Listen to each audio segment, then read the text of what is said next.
Okay, so good afternoon, everyone. Thank you for coming for this edition of the Brazilian Algebraic Geometry Seminar.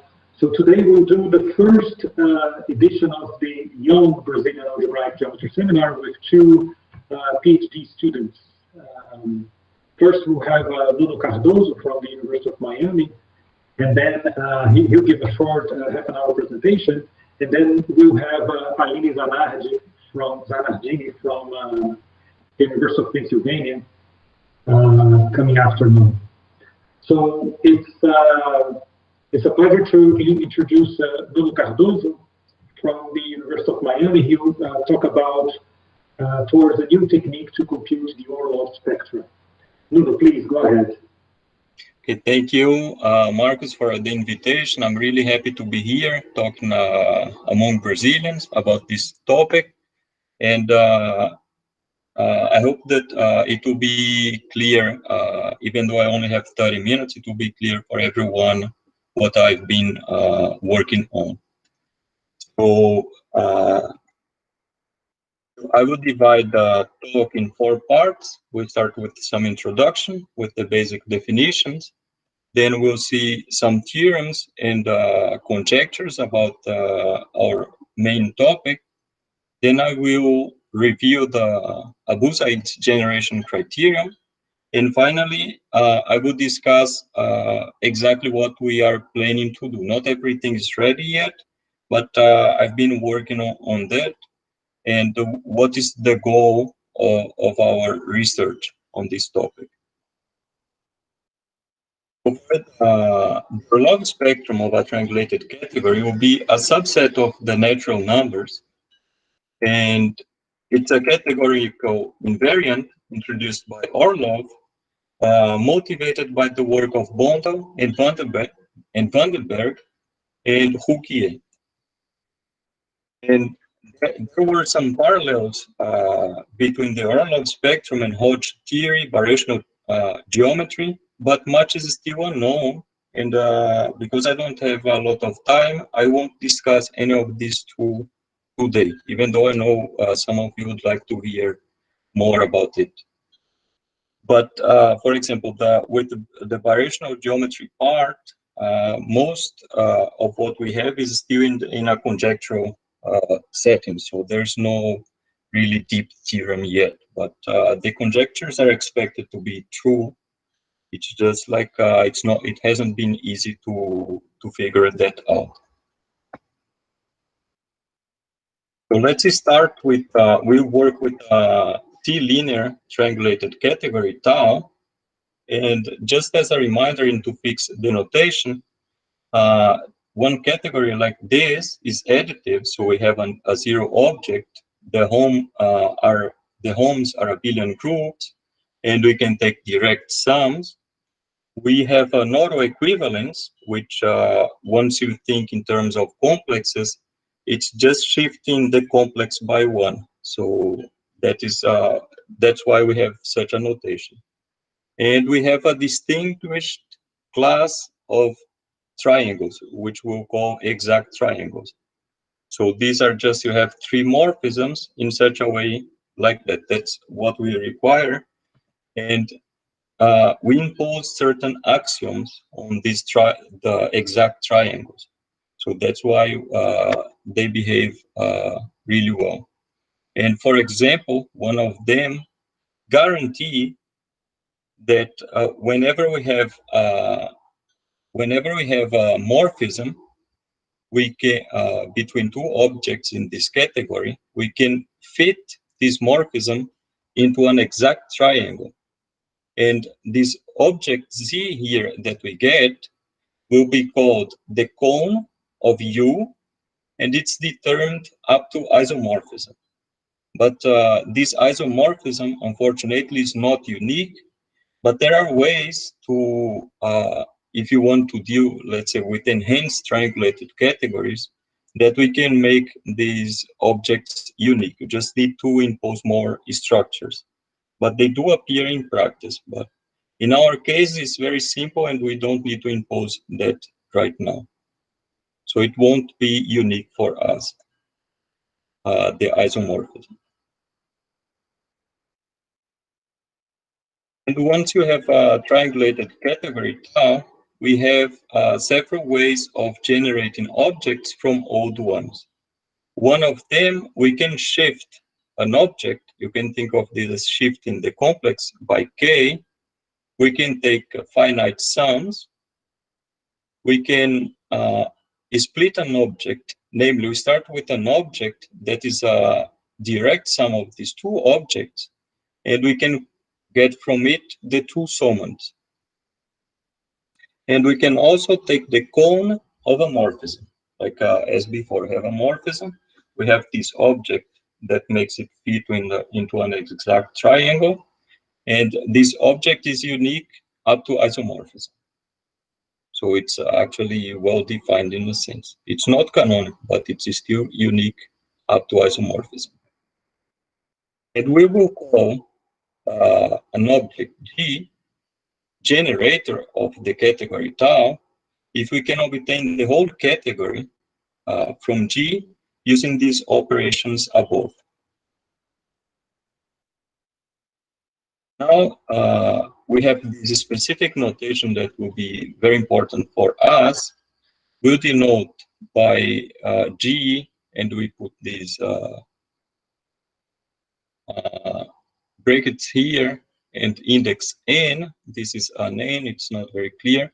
This will be the smallest full subcategory of tau that is closed under shifts, sums, summands, and that is the important part, at most n non-trivial cones.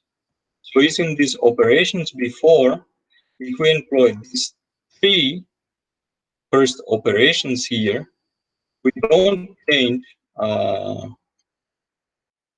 n, it will never change, it will only change once we consider a non-trivial cone. And by non-trivial cone, we mean like triangles that are not of the form of direct sums. So that is very important. It will only add numbers once we get non-trivial cones, or in the old language, let's say non-trivial extensions. That's what we are using to change this n. We'll call a generator strong if we can generate the category using at most n non-trivial cones. That's how we are going to formulate this part. We are going to say we can generate the category with at most n non-trivial cones. And of course, the other operations, the shift, sums, and summands for some n. And then we define the generator time of a strong generator as the smallest n, such that we have such that we can generate the category using. So it's the minimal number to make it in words, to put it in words. The minimal number, the generation time, is the minimal number of non-trivial cones, or if you prefer non-trivial extensions, that we need to obtain all the objects of the category. And the Orlov spectrum of a triangulated category will be just the set of all generation times of the strong generators. So these will be just numbers, starting from 0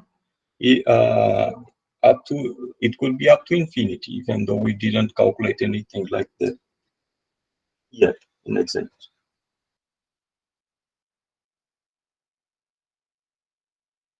Okay, and the Rouquier dimension of a triangulated category is the smallest number in the Orlov spectrum, and the ultimate dimension is the biggest number in the Orlov spectrum.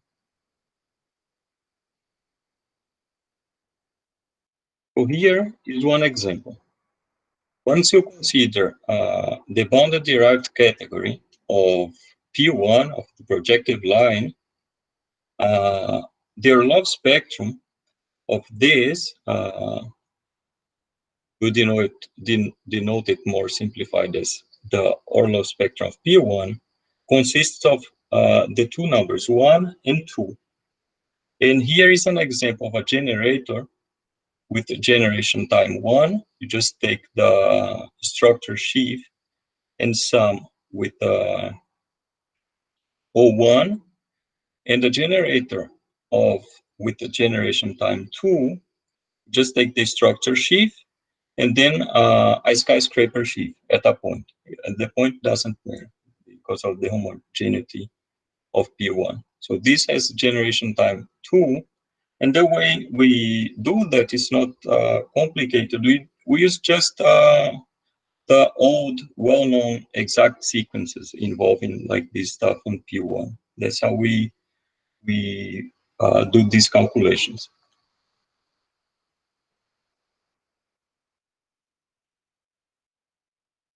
And there are some theorems and conjectures.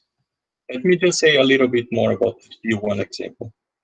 In general, we can find bounds for this Orlov spectrum, lower bounds, upper bounds.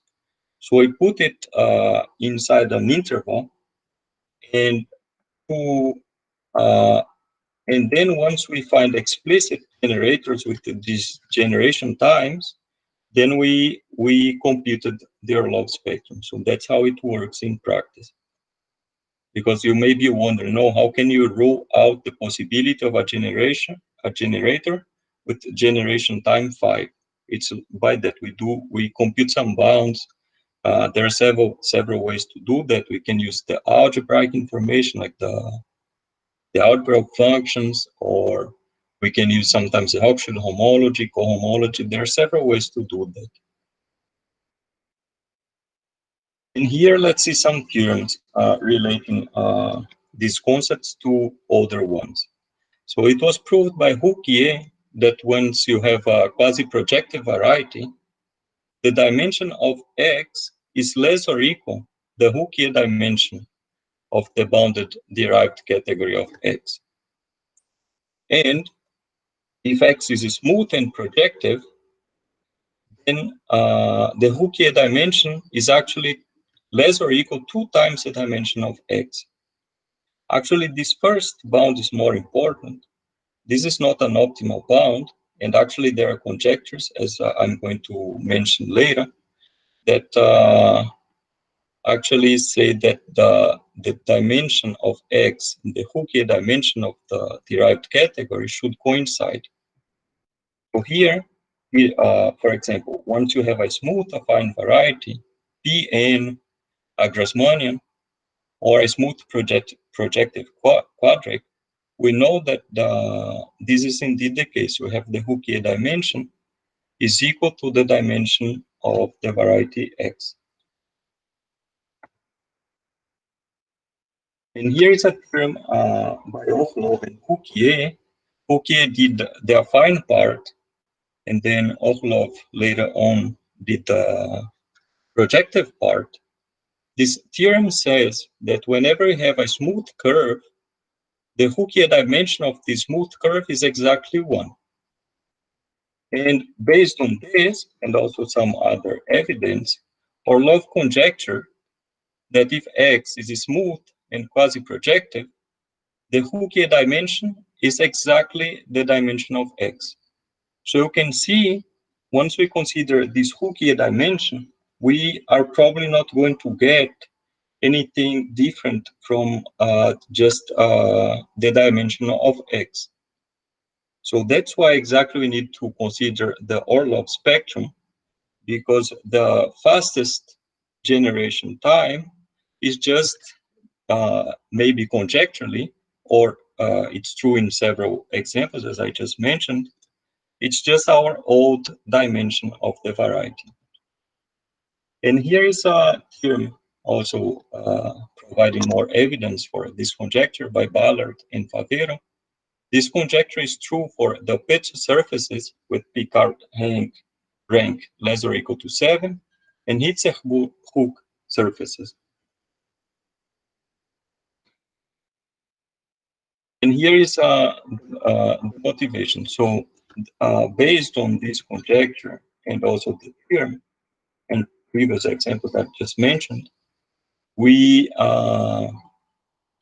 we need to look for the Orlov spectrum as a whole. So not just the fastest generator, as it was studied by Rouquier, but all generation times possible. That will give us more fine invariants that in many of their profound meaning is still unknown. We don't know very deeply what are these other invariants, and in very few examples they were calculated. So let's see with the first step by Orlov in his paper. Once you consider a smooth projective curve, he showed that the Orlov spectrum always contains 1 and 2, and we have equality if and only if C is rational. So that was the first step on that. So it will always contain 1 and 2, and for most curves it will be contained strictly. And here is a conjecture, Katzarkov Liu, and this is also one of the conjectures we are planning to attack with the techniques we are developing. Once you have a smooth projective curve of genus G, the prediction is that the Orlov spectrum of the derived category of C is exactly the set of numbers going from 1 to 2G plus 2. And this was verified, as before we saw, for the projective space. If you put the genus G equals to 0, we get 1, 2. And it was also proved by Ballard, Favero and Katzarkov that this conjecture is true for elliptic curves. So for elliptic curves, the Orlov spectrum will be the set 1, 2, 3, and 4. And here are explicit generators with this generation time. So, for example, this here you have the structure sheaf, the line bundle given by this divisor. Here again, you just remove one of these, so it starts to generate slower. And here you have the structure sheaf with a skyscraper sheaf. And this E is the neutral element of the group law.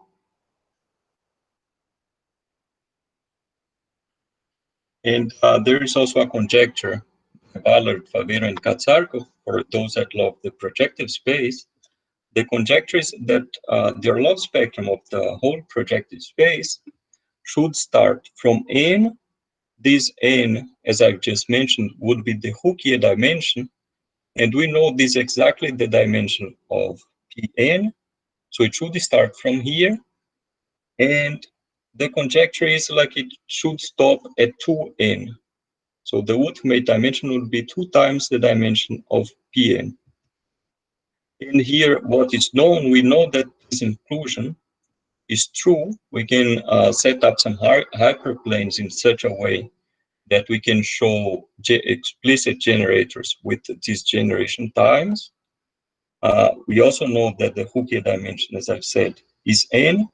So the only thing we need to finish the proof of this is to find a bound for the ultimate dimension. And that's exactly what we are trying to do right now, is to find a method of bounding the ultimate dimension of the Orlovs of the triangulated category.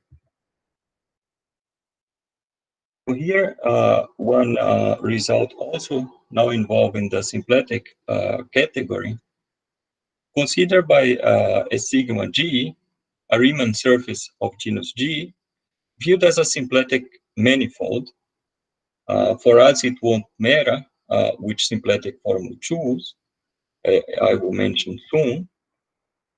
And consider 2G Lagrangian spheres generating the homology of this Riemann surface.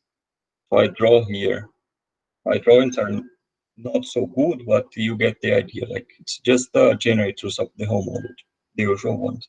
I prefer to put them like this because of the calculations. I'm not going to do the calculations here, but this helps with the calculations, this setup.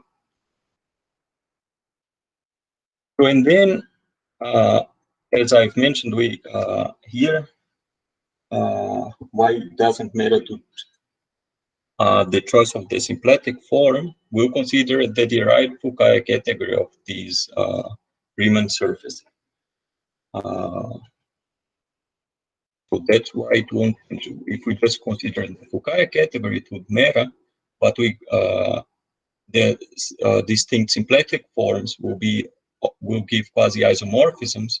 So once we go to the derived category, then it's all right that distinction disappears. So the theorem proved by Ballard, Favero, and Katzarkov is still, it's not, let's say, the ideal theorem, but it's what they were able to do. They are expecting more, as I will mention, that once you take the sum of all these Lagrangian spheres, you get a generator for the Rouquier category, and the generation time is bounded by 4g on the bottom and 8g plus 3 on top. And here, if we consider the case of an elliptic curve, we know from homological mirror symmetry that the derived category of coherent sheets on E is equivalent to the derived Rouquier category of E, and that the sum of the Lagrangian spheres here will correspond exactly to the structure sheaf summed with a skyscraper sheaf. So in this case, as I mentioned before, we have generation time equals to 4. So here when you have g equals to 1, we actually get that the generation time coincides with this lower bound. And actually, they do believe, they didn't state as a conjecture, but they do believe that the ultimate dimension of this category is exactly 4g. So meaning this upper bound is not relevant for, conjecturally. So this is the only thing they got. That's why I'm saying we need to find a way to bound the ultimate dimension in an effective way. Right now, we don't have techniques for that. All computed cases were done in individual analysis. Each case had a different analysis. Let me remind you Abu-Zaid's generation criterion. How much time do I have, by the way? No, you have some 7 more minutes. Okay, so it should be enough. So this is what the Abu-Zaid's generation criterion says. You consider a compact Calabi-Yau manifold X, its derived Rouquier category, and will denote here by QH star X will be the small quantum cohomology of X with coefficients in the Novikov field. The Novikov field is this strange field here. I'm pretty sure those that didn't encounter it before will find it really intriguing. But this is what appears in this Rouquier category. So that's what it works. So as a vector space, this quantum cohomology coincides with the singular cohomology with coefficients in the Novikov field, and it has a quantum product. The only difference is the multiplicative structure. The quantum product is described in terms of counts of J-homomorphic spheres in X. That's why I define these related to the Gromov-Witten invariance and so on. And this is like the point that is very important in the work of Abu-Zaid. There is like a map that they call open-closed string map that goes from the Hochschild homology of the Rouquier category to the quantum cohomology of X, and this is associated with counts of disks with boundary marked points and one interior marked point. So the Hochschild homology is given by you have tensor products of elements of the thing, so that has like a cyclic behavior. So that's why the disks appear, the count of disks with marked points. And here is what the generation criterion says exactly, that if once you have a full subcategory of the Rouquier category, and you consider this map that goes, you have the inclusion, the map induced by the inclusion between Hochschild homology of B to the Hochschild homology of the Rouquier category. And here you have the open-closed map that goes all the way to the quantum cohomology. If this map contains the identity in its image, the identity of this ring, then B will split generates f of x. It doesn't matter now for us what this split means, but I will mention later on that once you have a derived category of an algebraic variety, this split will disappear. It will be the same. Split generates will be the same as generates. So here is what we are trying to do. Parts of it are done, parts of it are very complicated. We don't actually know how to approach, but we have some small results and some calculations we did in some examples. Because also these open-close maps, it's very rare to find papers where they did the precise calculations of everything. So that's part of the work we need to do. So what we want to do first, we want a version of this criterion to work for a good algebraic variety in its bounded derived category. So that's the first step of the program. And the first question that arises is like, what is the quantum cohomology in this case? So it's proved, this is already a theorem by someone else, not us, but also it's like more a proposition in their papers than a theorem, that if you have a compact Calabi-Yau manifold, the quantum cohomology is isomorphic to the Hochschild cohomology of the Rouquier category. Here I forgot to put X.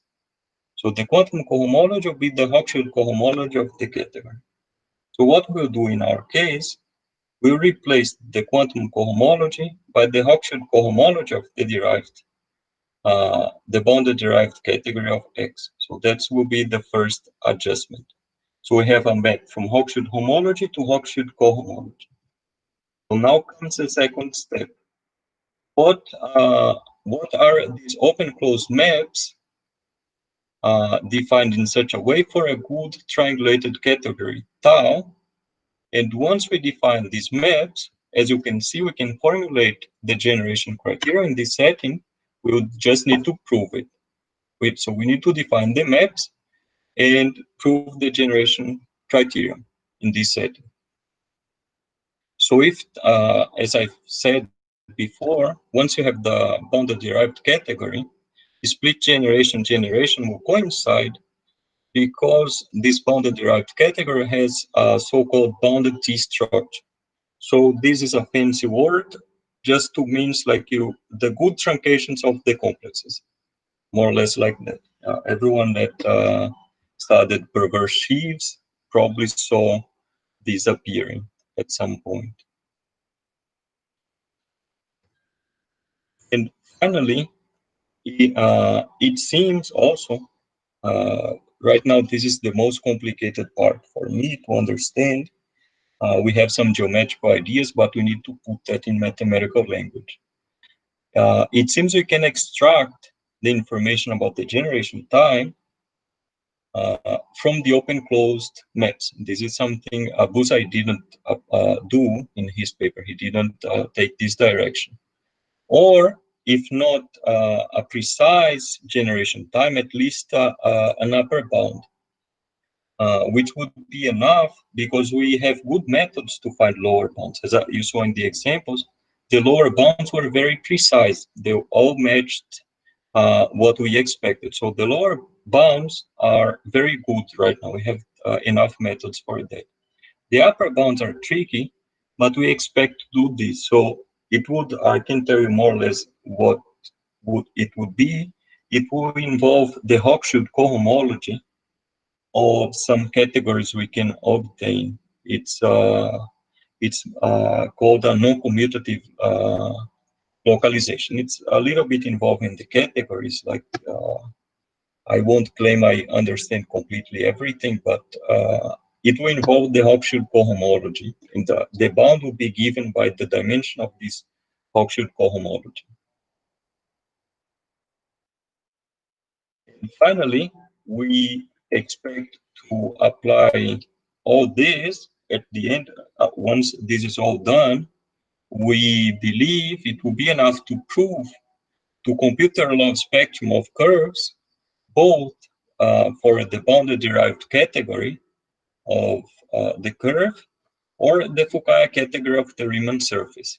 And these two will have different bounds. If you remember the first conjecture I put for algebraic varieties, algebraic curves, it will go from 1 up to 2g plus 2. In the symplectic side with the Riemann surfaces, it will go from 1 to 4g. So you see, once g is equal to 1, 4g and 2g plus 2 are the same. So this is not violating homological mirror symmetry. And we also think this can provide a good bound for the projective space. And then we just need a good upper bound for the ultimate dimension, and that would be enough for us to obtain the Orlov spectrum of the projective space. So that was all I had to talk. If you have some questions. Thank you, Nuno. So let's please take them.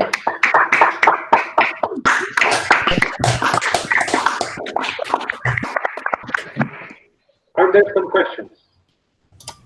I have a question, Nuno. So you mentioned the Rouquier dimension, right? And yes. the ultimate dimension. So is yes. the Orlov spectrum always the full interval or not? Or is it expected to be?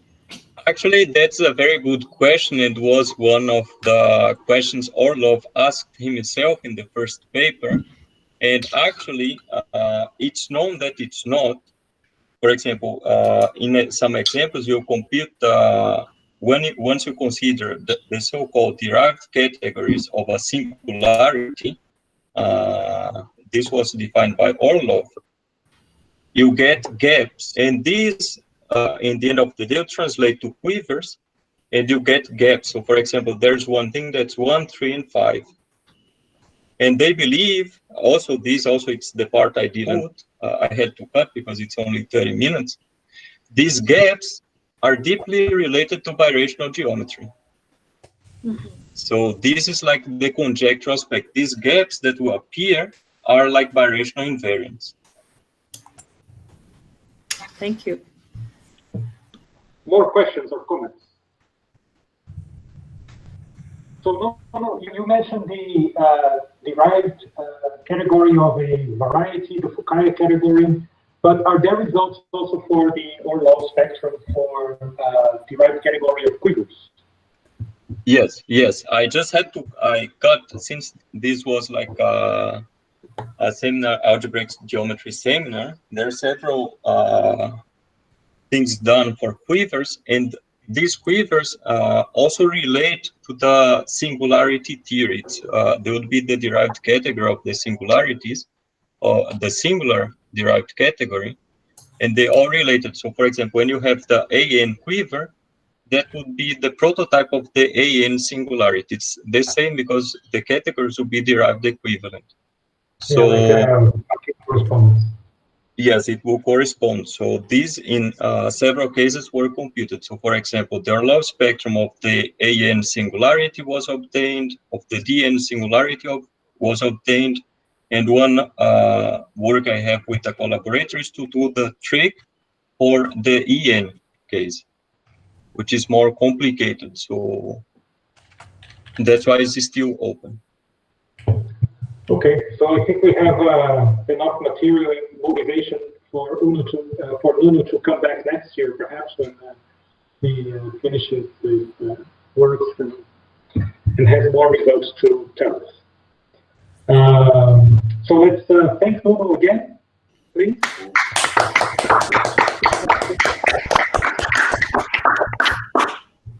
Thank you. And now, Aline, please, it's your turn.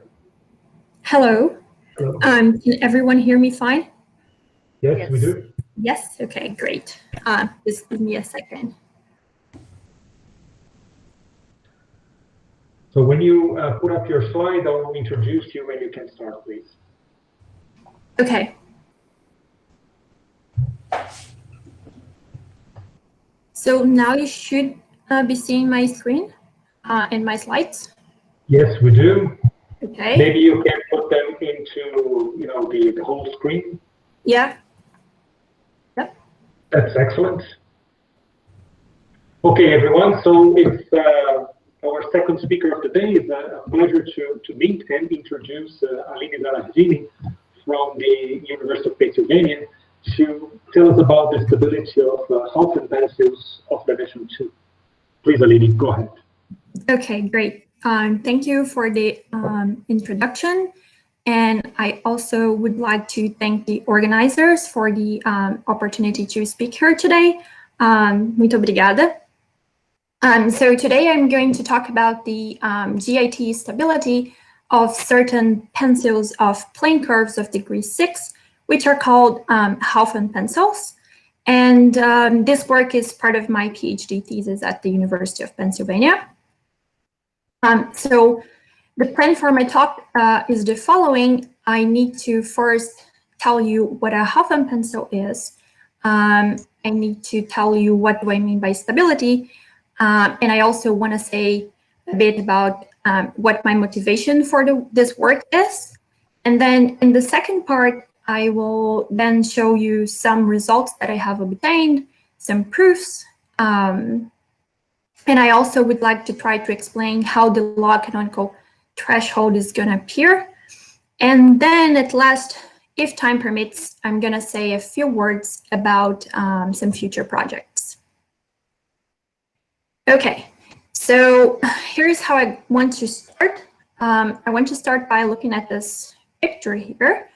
So this is supposed to illustrate a well-known and very classical correspondence between pencils of plane cubics on one side, and on the other side, rational elliptic surfaces with a section.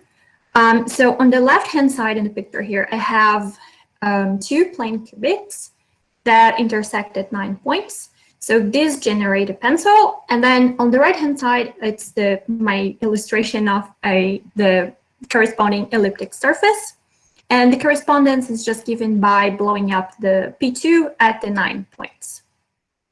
So then a natural question is, okay, what happens to this correspondence here if we do not assume the existence of a section, or equivalently in this case, what happens if we have a multiple fiber in the elliptic surface? So these Haufen pencils that I'm interested in, they are precisely the geometric objects that they are gonna fill in the question marks that I put here. So then we have the following, to be more precise, we have the following definition / proposition. So if I start with a rational elliptic surface of index 2, so by index 2 here, in this case, it's equivalent to asking that I have exactly one multiple fiber with multiplicity 2. So this is my elliptic surface, F from Y to P1.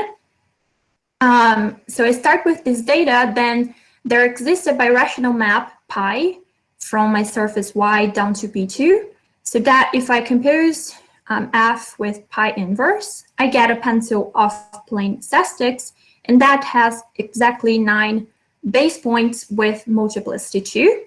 And is this pencil that we call a Haufen pencil of index 2 in this case. And a nice thing about this is that they can be written or expressed in the following form. So B here is just the image of a fiber on Y. C is a plane cubic. And so I'm taking that with multiplicity 2. So that's going to correspond to the unique multiple fiber in my surface. And maybe I should add that the converse also holds. So if I start with a pencil like this, and I blow up the 9 base points, then I'm going to get rational elliptic surface that has this one multiple fiber with multiplicity 2. So let's see a very concrete example. So this is one that I like a lot. So on the left-hand side here, I have the two generators of my pencil. So in blue, I have my nodal cubic. I take that with multiplicity 2.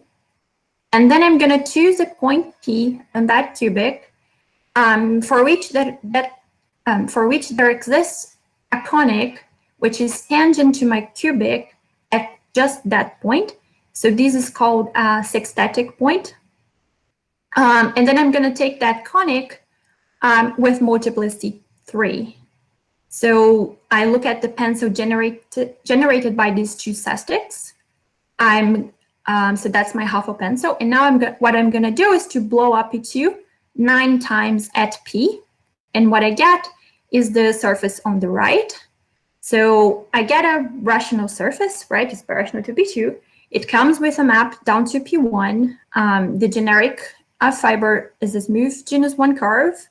There are no -1 curves supported in any fiber. And I get exactly one multiple fiber, which is a nodal one.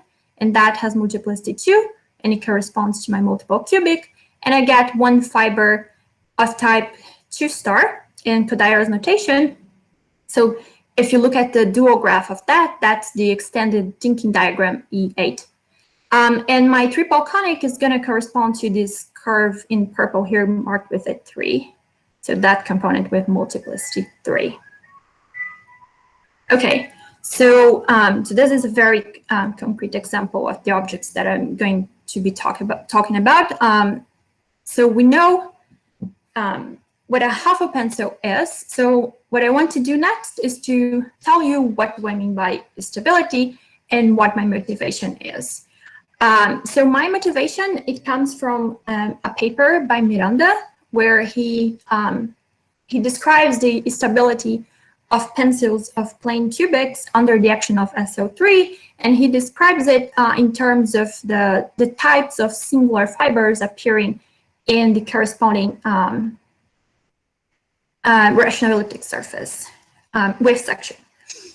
So in some sense, what I want to do is to do the same thing, but for half pencils of index 2. So to talk about stability, so let's go over the DIT setup. So this is, okay, so this is very general. So the setup is the following. We have like some nice group G acting on a projective variety X. And geometric invariant theory tells us that there exists an open subvariety XS, whose points are called stable points, so that when I mod out by G, I get a geometric quotient. And it also tells us that there exists possibly slightly larger open subvariety XSS, whose points are called the semi-stable points, so that when I mod out by G, I'm not necessarily like parametrizing orbits anymore, but I obtain a categorical quotient. And I also get something which is compact. So in particular, GIT gives us a way of constructing compact moduli spaces. So this also speaks for my motivation for this work. So okay, so now what I want to do is to apply this setup to half pencils, right? So I'm gonna define some objects here. So I'm gonna let V denote space of sections of O1 and P2. G is gonna be, well, you can think of just SL3. Curly P sub 6. For me, it's gonna denote the space of pencils of plane sextants. So any point in this space, or any pencil, is determined by the choice of two generators. So it's determined by a choice of a line in the space of sextants. So I'm going to identify this space with this Grassmannian over here. And then what I'm going to do is that I'm going to embed that in some projective space using the Plucker embedding. So if I do that, any pencil of plane statistics, in particular any Huffle pencil. So if it has generators CF and CG, so here by one generator is given by the zero of this polynomial here. The other one is giving us the zeros of the other polynomial. So the Plucker coordinates associated to that pencil are going to be given by all the 2x2 minors that I'm calling M sub I, J, K, L here. And of course, my group G is going to act on those coordinates, right? And then if I use the Hilbert-Mumford criterion to study stability, describe the stability conditions, what I'm interested in is just like some vanishing conditions on this Plucker coordinates. So let me be a bit more precise. So the Hilbert-Mumford criterion is just an American criterion that reduces the study of stability to the study of just the weights of all one-parameter subgroups of G. So if I have, I'm going to consider a one-parameter subgroup of G lambda here, and I'm going to take it to be normalized, and by that I mean I'm just choosing coordinates so that is diagonal and some extra conditions. So given any such lambda, I'm going to define this omega of p comma lambda here. And if I do that, then I can, I have the following statement for the Hilbert-Mumford criterion. So a pencil P in a pencil of plane statistics is going to be unstable, respectively, non-stable if and only if I can find a lambda so that the inequality that I have here holds. So I have a strict inequality if it's unstable and greater or equal if it's non-stable. I just wanted to point out that I decided to present the criterion like this because it makes it easier to relate to the log canonical threshold, which is something that I want to do later on. Okay. So now I want to apply this setup just to Huffle pencils. So these are particular pencils of plane statistics. So from now on, curly P will denote a Huffle pencil of index 2. And I'm going to denote the corresponding elliptic surface by Y. And I wanted to tell you, just show you some of the results that I have obtained.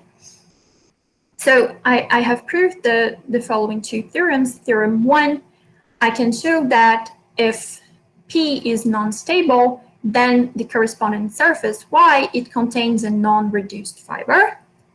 And theorem 2, I can also show that if P is unstable, then the corresponding surface, it contains a fiber of type 2 star, 3 star, or 4 star in Kodaira's notation. So these are the statements, but how do we prove that? How do we prove this? So we're going to use the Hilbert-Mumford criterion, like I stated, but we're also going to use the log canonical threshold. So just a quick definition. So this is quite general. If X is a normal algebraic variety and I choose a divisor delta on it, then the log canonical threshold is this number here. It's given by the supremum over all t's, so that X comma T delta is log canonical. So this is an invariant of singularities. Okay, so let's see how this is going to appear in the proof. So remember, I have this statement.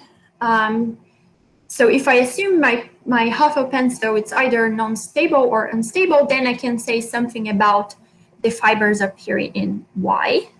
So the first thing that I want to observe is that independent of the stability of P, I have proved this upper bound here for this fraction involving omega of P lambda. So I can bound that by 2 over the Lock-and-Unco threshold of the pair P2, comma B for some curve B in curly P. And then if I assume that P is non-stable, respectively unstable, then the Hilbert-Mumford criterion tells me that there exists a lambda, so that I also have like some lower bound. Okay, the point is that then in any case, what this is telling me is that the Lock-and-Unco threshold of the pair P2, comma B is smaller or equal than a half. And that is going to tell me that the fiber associated to B has to be non-reduced. And that's because I also proved that for reduced fibers, the Lock-and-Unco threshold of P2, comma B, it has to be larger than a half. So that's great. We know that the fiber associated to this curve, it's non-reduced. So that proves theorem 1. But if I know more, so I know that the fiber is non-reduced, and for those types of fibers, I have proved also this inequality. I've proved that the Lock-and-Unco threshold of Y, comma F is less or equal than Lock-and-Unco threshold of P2, comma B. So now, if I assume that P is unstable, then the inequality here involving omega P, comma lambda is a strict inequality. So I actually know that the Lock-and-Unco threshold of P2, comma B is smaller than a half. So in particular, the Lock-and-Unco threshold of Y, comma F is smaller than a half. So F cannot be of type IN star, because for that type of fiber, it is the Lock-and-Unco threshold is exactly 1/2. So that proves theorem 2. Okay, so this is the proof of a statement of the type. So I assume P is non-stable or unstable, and then I can say something about the type of the fiber, the types of fiber appearing on Y. So a natural question is, what about the converse? So here is just a sample result in this direction. I also proved the following, so theorem 3. A half open so of index 2, P, is going to be unstable if and only if the corresponding elliptic surface contains a fiber F of type 2 star, and the corresponding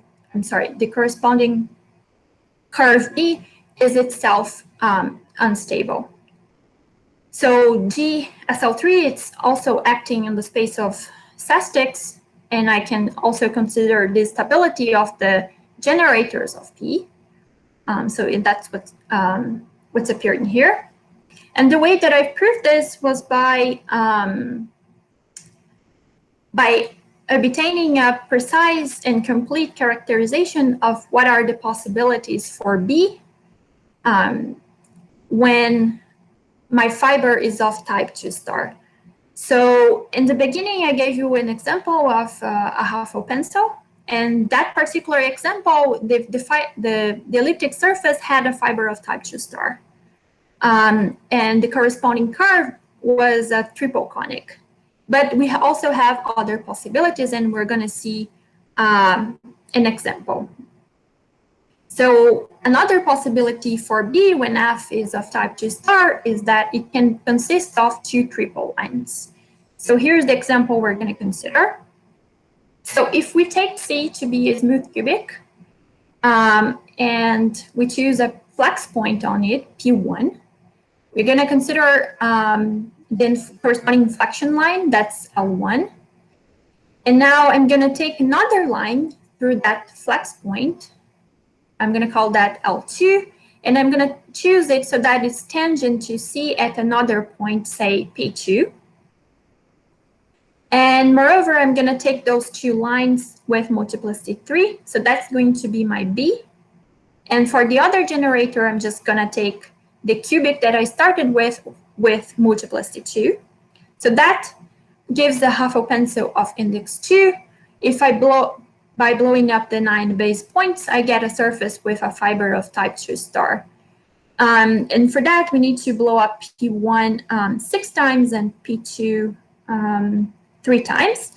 So this is, in here I have the dual picture for the fiber of type 2 star. And I have represented here the strict transforms of the 2 lines taken with multiplicity 3. And you see that the larger chain here, these are all exceptional divisors over P1, and then the smaller one are exceptional divisors over P2. Okay, so this is, again, very concrete. And what is nice about this is that we can find coordinates in P2, so that my curve B, which is just these 2 lines taken with multiplicity 3, it's given by just this equation. So x to the 3, y to the 3 equals 0. And my cubic also has like a simple equation where alpha here is just a complex number different than 0 and 1. And then, so choosing these coordinates, the corresponding Plucker coordinates for the pencil. So the only non-zero ones are the ones that I listed here. So there are not very many. And then if we go back and we look at the Hilbert-Mumford criterion, we're going to conclude that my pencil P is unstable.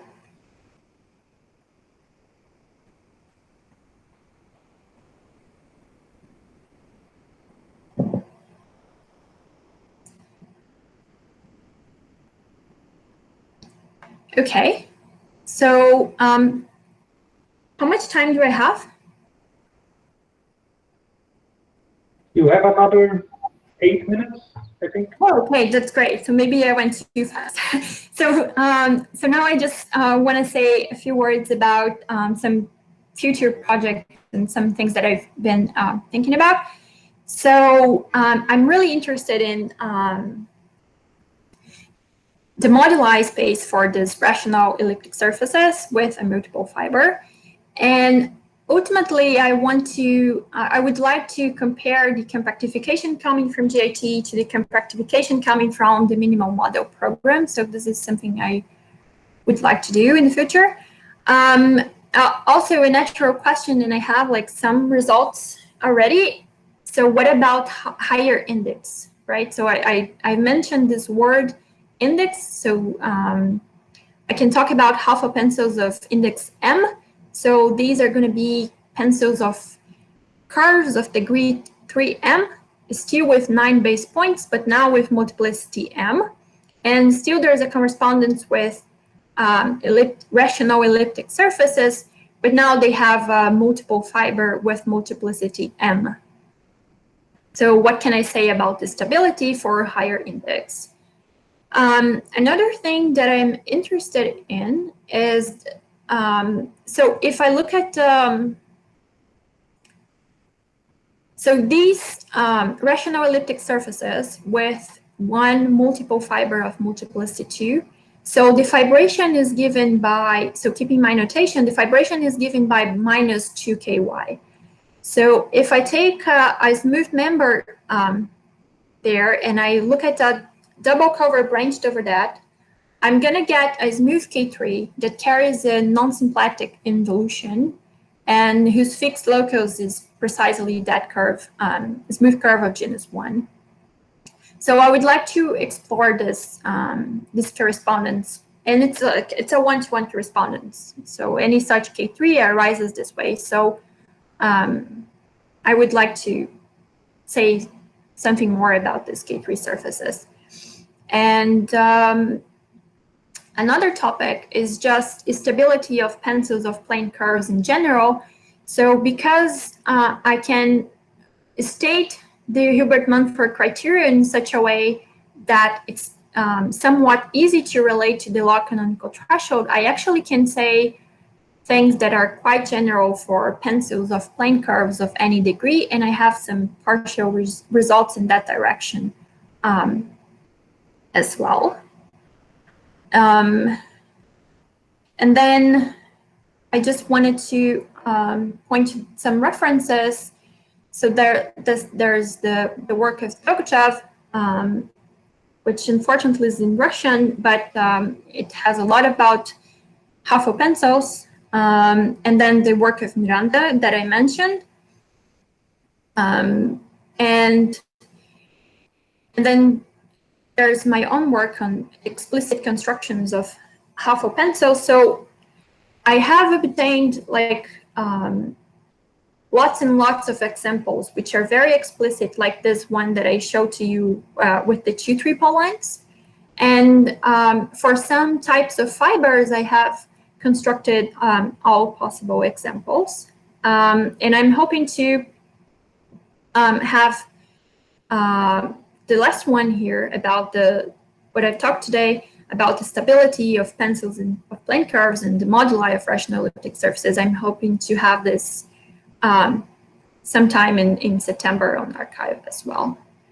And I think I'm going to stop here. So thank you so much for listening. I'm sorry if I went too fast. And thank you again to the organizers for the opportunity. Thank you, Maria.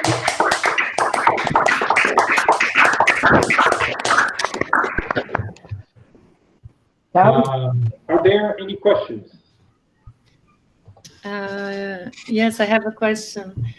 Aline, so I'm very curious about this comparison of the GIT stability or the moduli space for these pencils and the Kolar-Scheffer-Baron moduli space. So do you have a guess of what would be your guess?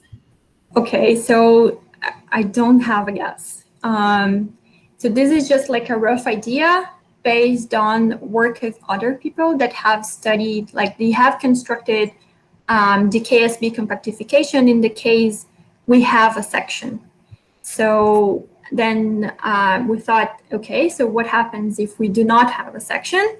And I started just doing the first step, which would be to classify relative log canonical models, and I have done that.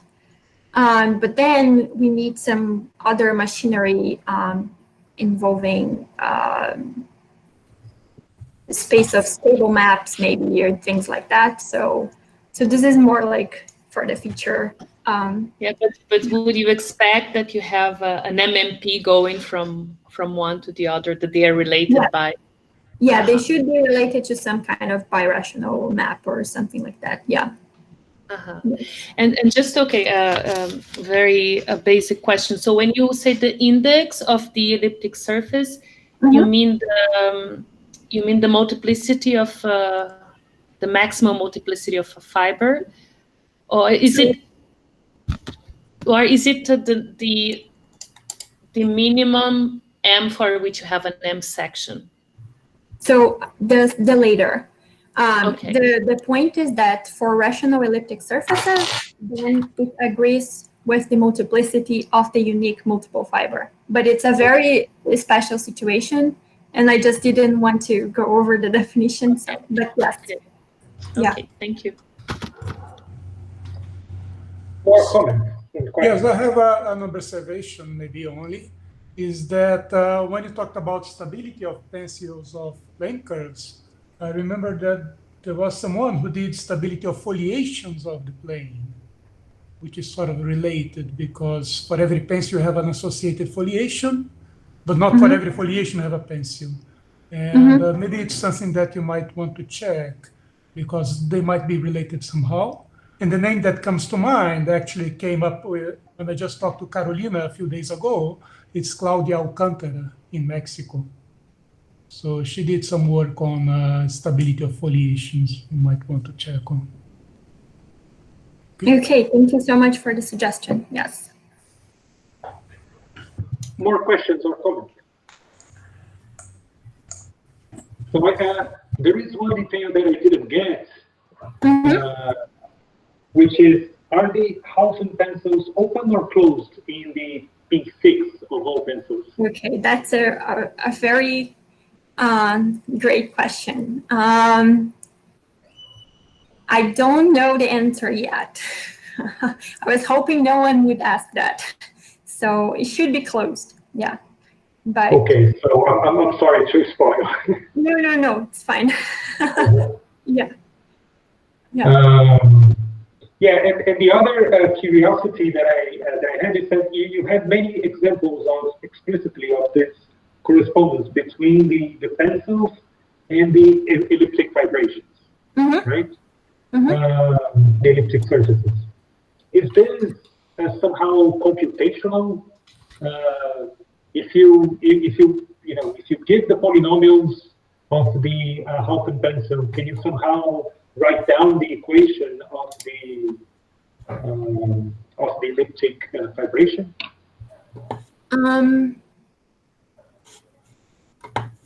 So I'm not aware of a way of having an equation for the elliptic surface when there is no section. So yeah, I don't know if that's what you were asking. So my curiosity was if these examples are somehow implementable, right? If you give me the ideal of the Haufen pencil, you can put it in Macaulay or something like this, and spits out the ideal of the fibers or of the elliptic surface. Yeah, so there is no equation for the surface, like, but there is like some computational aspect of it. Like I can, if you give me the equation for the Haufen pencil, I can, based on the intersection multiplicities and things like that, the way it intersects, like the curve B intersects the multiple cubic, I'm going to be able to tell you at least one fiber of the corresponding surface. And that's how I get the examples, basically. Like like I know how they have to intersect, what the intersection multiplicities must be. Okay, thank you. Are there more questions and comments? I think I have one related question to. Is it understood if the space of Haufen pencils of given index is irreducible or not? I don't think it's none. Yeah, that's part of my job, but I don't have an answer yet. Yeah. Even in index 2, you mean? Yes. You can say something about it like generically if you look at it into a different perspective, like you consider just 9 points in P2. But yeah, I shouldn't say more. Yeah. Thank you. More questions? Okay, so it also seems that we're going to hear again from Aline sometime from now with her new results and to satisfy our curiosities here. So I would like to thank both Aline and Nuno for the great talks.